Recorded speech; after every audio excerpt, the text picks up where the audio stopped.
Hey.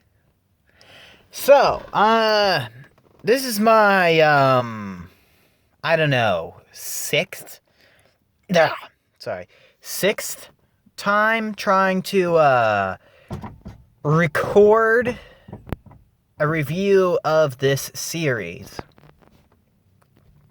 It's, every time I record it, something goes wrong with the recording. Either it's,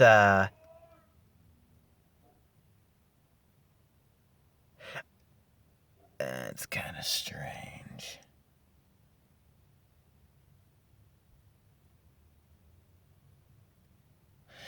Anyway,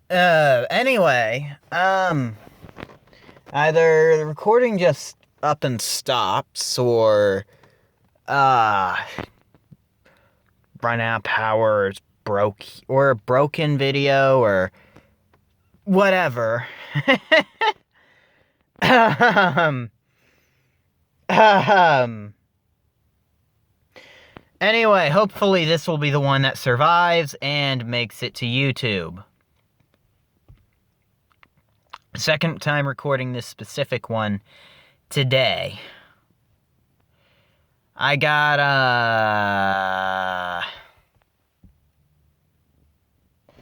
yes, so it's not gonna be this, not this time. Not this time. Wait, is that backwards? It is backwards.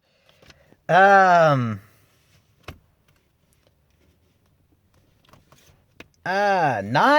even this yet. These I will get to eventually. Even something else. Like this. It's more on the, it's a bit older, from the 90s, but that's not what we're looking at today. That's just a preview of things to come. No, today we're looking at something a little more lighthearted. As you probably just saw there, it is SpongeBob comics.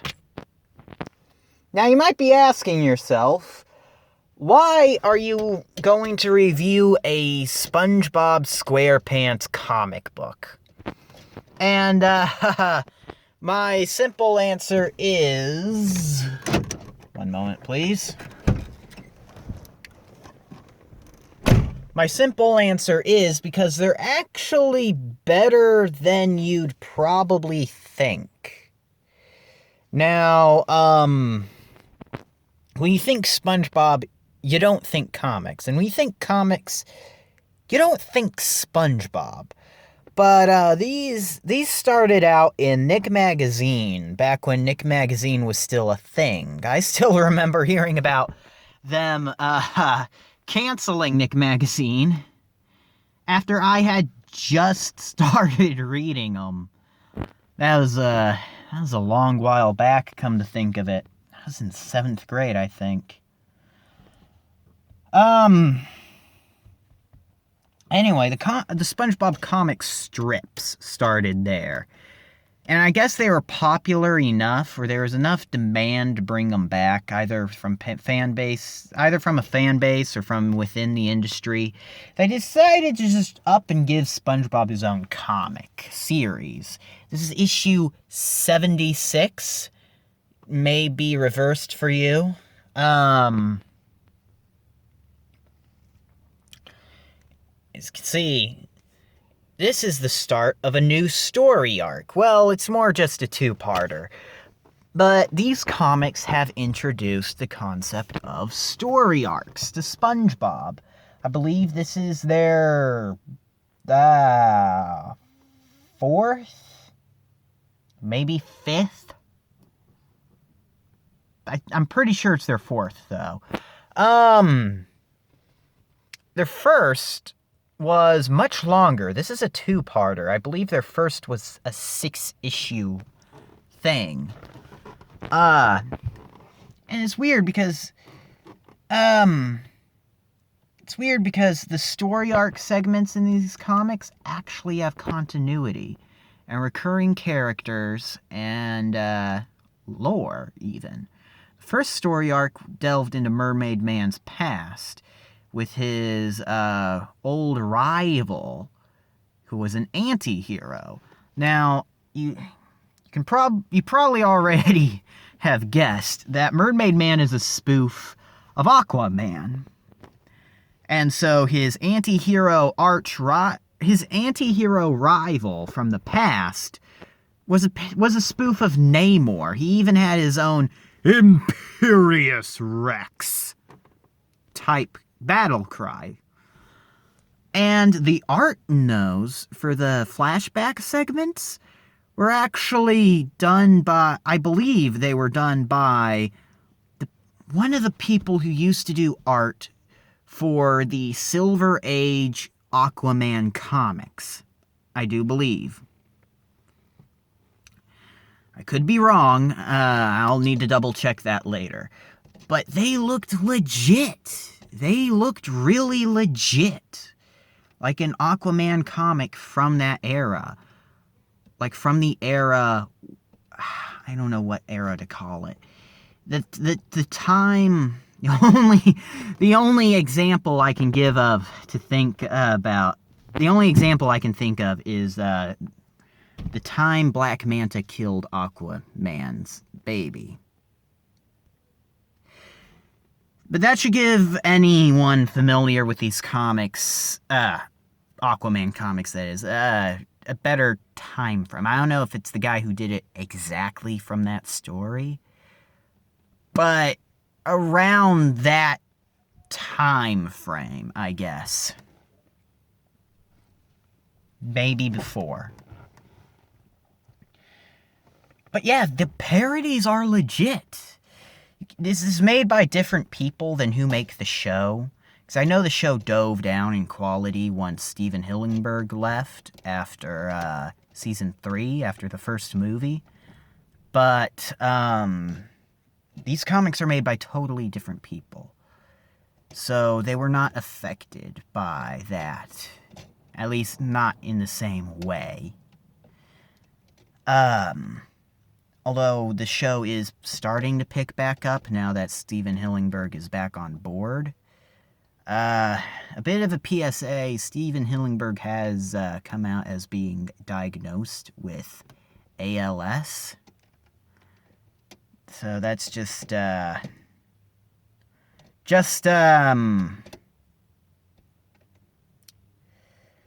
a shame. But so I respect him as a cartoonist, and I believe this is his company that makes these comics, United Plankton. This is not by IDW, it's not by Kaboom like the Rugrats comics are. It is entirely by United Plankton Pictures, which is interesting. They come out one a month, and each one has a specific theme. This one is themed around friends, friendship, and all that. I got a couple others here. If I can pull them out real quick.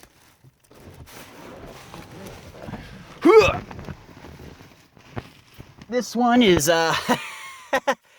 this one is making fun of hipsters, and, this one's like, based on, the style of comic book funnies. Anyway, comic book funnies, newspaper comic strips, you know. So anyway, yes, SpongeBob is not known for its, continuity or its story arcs at all. It's very episodic. Closest you get to story arcs is the two-parter episodes, some reoccurring characters, running gags, stuff like that. Eventually you'll get a callback, but it's more in the newer seasons, actually, that they're bringing stuff back. Like, whatever their current season is. Even the movies. The first movie is supposed to be the canonical end to the entire series, so everything else that has come out after the first movie just takes place in between season 3 and that first movie. The second movie was not really a sequel to the first one. It was just another standalone SpongeBob adventure.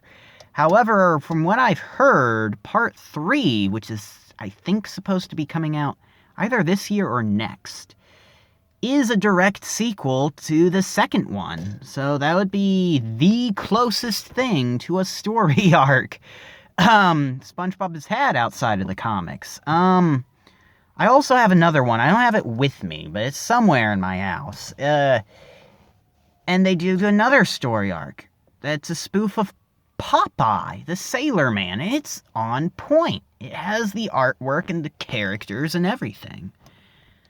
And, there are many of the Mermaid Man segments in these comics that are filled with Marvel and DC references and references to other comics.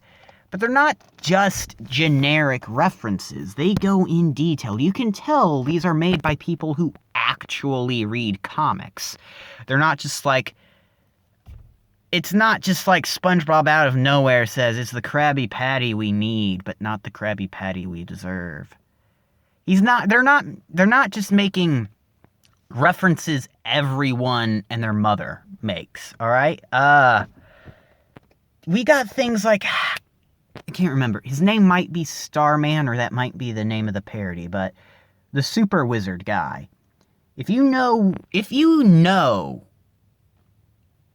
the Super Wizard, then you know who I'm talking about. If you don't, and you probably don't because it's pretty obscure, I don't know how else to explain it, except it's a cult classic, I guess, in comics. It's very weird. I've seen it at my library, but I haven't really read it. It's very weird. But it's very obscure and old. But even from what I've seen in that, their parody of that was on point. Their parody of not Strange Tales. I keep saying that. Strange Science, or is it Weird Science? I keep forgetting which is the comic book and which is the movie. I've never seen the movie. I don't think so. But maybe I've seen parts of it. But, yeah, they're very on point with all their references. The artwork in this can either be really simplistic or really, really detailed. Like, extremely detailed. Like, they had this one segment where Mermaid Man had to go get help from the SpongeBob universe Doctor Strange. And that whole one was very, very on point with its Doctor Strange spoof, and his outfit was very detailed. As a parody of the normal Doctor Strange's outfit. But anyway, on to this actual specific comic. Well, first of all, the SpongeBob comics are more of a variety comic than anything else. These story arcs are not in every single one. They're more of a special thing, I guess, that happens every once in a while. But they're largely a variety comic. So they have a lot of different writers, a lot of different artists working on different segments that all get packed into each book. Usually with a specific theme. But not always. The covers are always really good. Not just on the front cover, the back covers as well get very detailed. I can just show you a little bit with this one. There are so many things going on in this picture. Well, not so many, but there's a good amount of things happening on this back cover. And they do get more detailed than this. Much more detailed than this. Of course, they're nothing groundbreaking. They're not gonna break comics or anything. This isn't gonna put Marvel or DC on edge. It's not even gonna put, I guess, maybe not even IDW on edge, because I think this is the company's only comic series. But, they are much, much better than you would think. So at least give them a chance. This is, Untitled. Get it? Untitled. Part 1 of 2. And it's like, Patrick! Oh no, Patrick! The water's going away! It's like, you were underwater? My impressions are not that great. There are a lot of different styles in these comics. And I appreciate that. They lend a nice bit of... They put a lot of imagination into this, is what I'm going to say. And there'll be segments that are all exactly in the show's style, as you can see here. This is, of course, in the style of the show when it was in between seasons 4 and, I guess, 9. Which I guess would make up the meat of SpongeBob. This one, the actual story arc segment that this comic starts out with, however, invokes more of a season 3-ish feel, I guess. It's definitely earlier. Anyway, I'm just gonna read to you this, first segment. The beginning of this story arc. Miles from Bikini Bottom, shadowy tentacles make careful preparations. I must prepare for their coming. Awful, careful preparations. Horrible, awful, careful preparations. That they may be tested. Terrible in their horrible awfulness. Their worth made known, and my dark promise fulfilled. So yes, they really are hyping up this villain. Although we don't see much of him until the end of this segment. Anyway, and it picks back up, meanwhile, at the Krusty Krab. You know. And they're serving a bunch of clowns. It's like Clown Day, I guess. And as you can see, there's a Harley Quinn clown right there. And I think that one with the hair and that's all purple is supposed to be a reference to something. But I'm not sure what.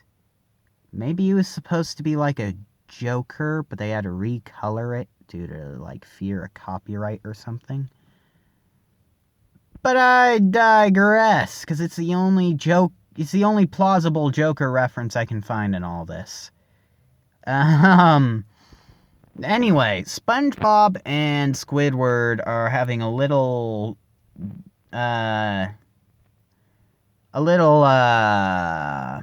what's the word? A little debate on what's really important in life. And this is what... And then Mr. Krabs is like... It's like, but when you've molted as much... but when you've molted as many times as I have, you'll know what's really important in life. Let me tell ya. And then Pearl bursts in, and she's like, are you ready to go, Daddy? You promised to take me to the audition. And he's like, oh, right. I did.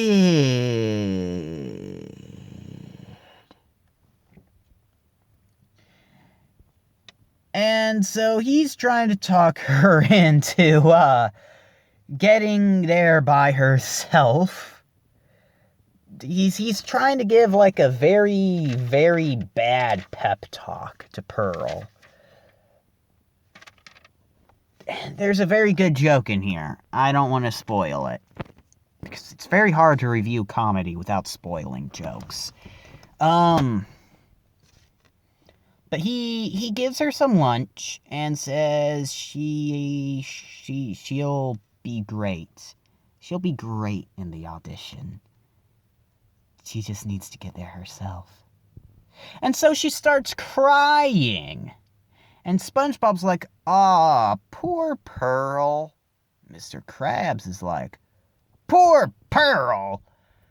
I don't have time for girlish gaiety. I gotta put krill on the table. Bushels of it."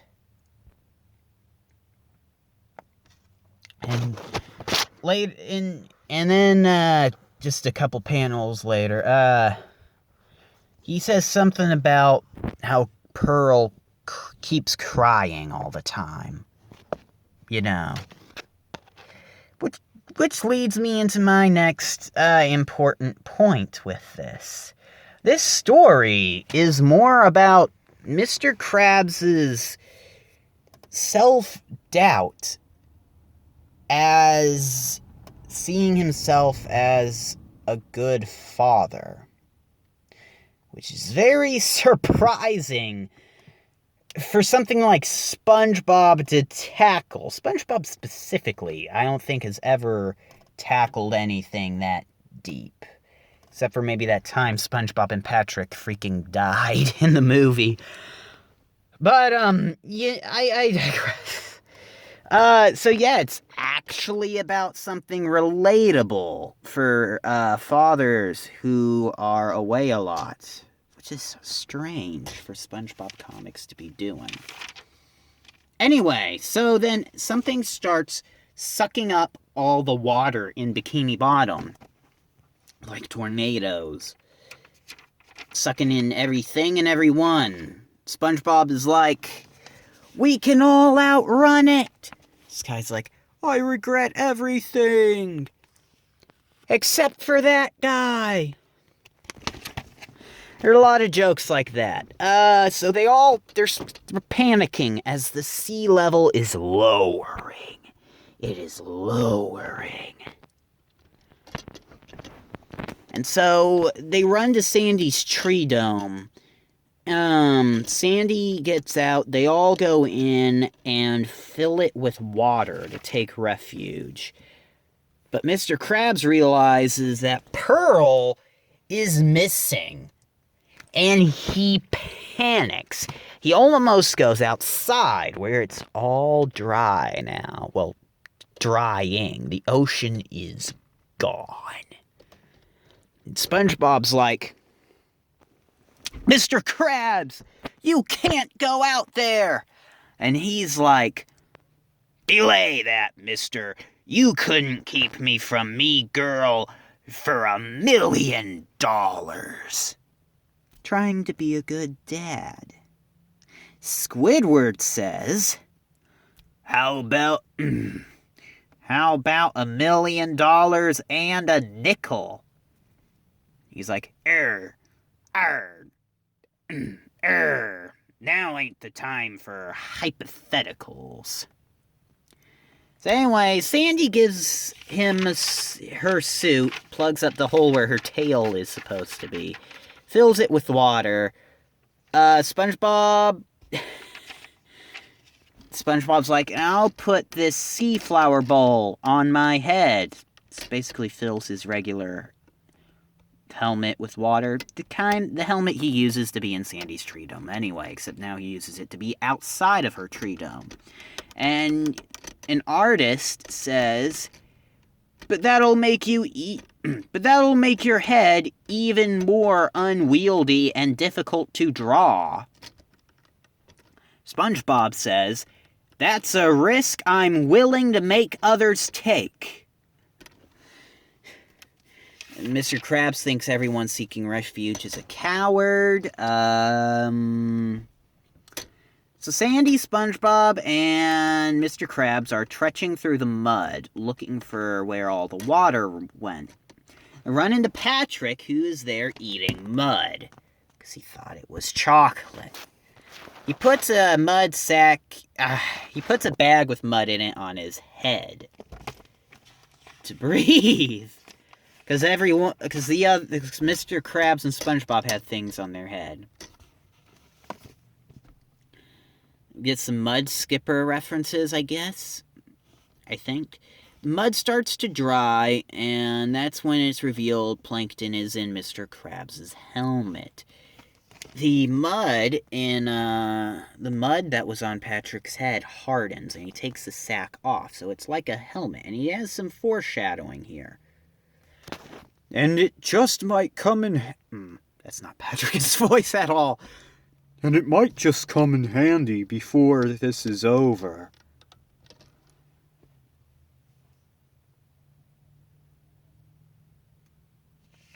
But, some foreshadowing there. They escaped the sealed mud. I'm trying not to show too much of this, because Viacom, but they find out where the water went. It went in this giant jar. And cut back to the tree dome. Squidward says what has been on everybody's mind since they first saw Pearl. Will somebody please tell me how a middle-aged single crab has a whale for a daughter? Everyone else is like, what's his problem? Dude, what is that supposed to mean? You offend me, sir. Like he just said something politically incorrect. And Squidward says, please, you're all thinking it and you know it. Anyway, they find Pearl. She's in the jar. She is tied up to these boards and surrounded by eels. Mr. Krabs is like, who is responsible? Mr. Krabs is like, who is who is responsible for this? And then they hear a booming voice. Who? Who indeed? Dun, dun, dun. And that is our villain for this story arc. I guess it's like the Kraken or something. But look at him. Look how big he is. He stretches into the clouds. Look at the detail on his tentacles. Though you can't really see it with this quality camera. But yeah. This is the villain they hyped up so much. Comparatively. For SpongeBob, that is. And I really want to see how this ends. Because, here's a prediction. Patrick is going to use his helmet to crack the jar. Or maybe they're just building up to that as a red herring. Either way seems plausible. But yeah. I say give this... I'm not going to go into the rest of these, because they're just variety comic, skits. But yeah, I'd say give them a chance. They are better than they sound. If you have kids, they'll probably like them. If they like SpongeBob. And, if you ever wanted to see SpongeBob tackle something like story arcs, or a busy father, or Mr. Krabs contemplating about whether or not he's a good father, or maybe the next issue would even answer the question of Pearl's birth. Very unlikely. Has the quality of my camera actually gone down throughout this video? I swear, I can see it granulating right now. But anyway, I think I'm going to wrap this up. This turned out way longer than I expected. It's way longer than my past attempts. The earlier one I recorded today was only like over 17 minutes. Must have really rambled here. But, yeah, that's, all I got for today. Definitely give them a chance. It's all I can really say. And I will see you guys later.